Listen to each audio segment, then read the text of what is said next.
Oui, pour le parquet de Toulouse, je suis bien d'accord. Attitude remarquable jusqu'à un point, qui est la transmission au parquet d'Auch, parce que la transmission, elle n'est pas réalisée dans des conditions qui sont de nature à signaler l'urgence, qui sont de nature à signaler le caractère extrêmement prioritaire de cette affaire, en raison de la gravité des faits, en raison du profil de l'auteur.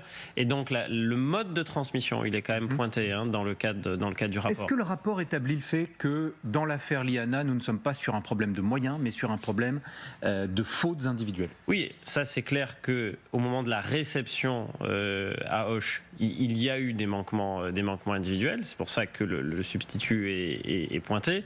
Parmi ces manquements individuels, il y a la lenteur, il y a l'extrême lenteur, il y a même une erreur.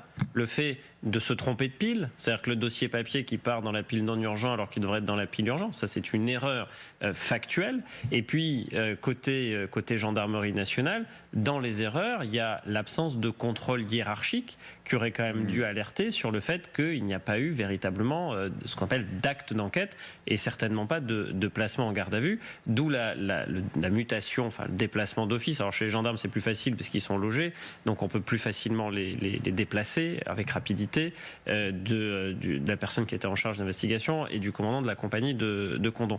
Mais une fois qu'on a dit ça, la question quand même un peu de fond, parce que le ministre le garde des Sceaux, évidemment, il a des éléments de langage qui sont pointés des responsabilités individuelles. Mais est-ce que les erreurs individuelles ne sont pas aussi la conséquence de tout un contexte, de tout un système, du fait qu'on ne travaille pas informatiquement, numériquement? Ça a quand même été pointé à de nombreuses reprises dans le rapport. Il y a même un logiciel qui permet de faire une sorte de main courante, c'est-à-dire de suivre les dossiers. Ce logiciel n'a pas été renseigné.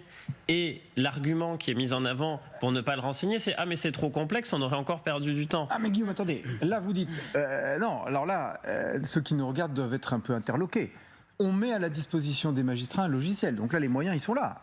Et ils décident de ne pas s'en servir. Oui, mais ce qui veut dire que en termes de modernisation des pratiques, en termes d'usage, en termes aussi de recours au numérique sur l'ensemble de la procédure. C'est-à-dire comment se fait-il qu'en 2025, le papier existe encore ?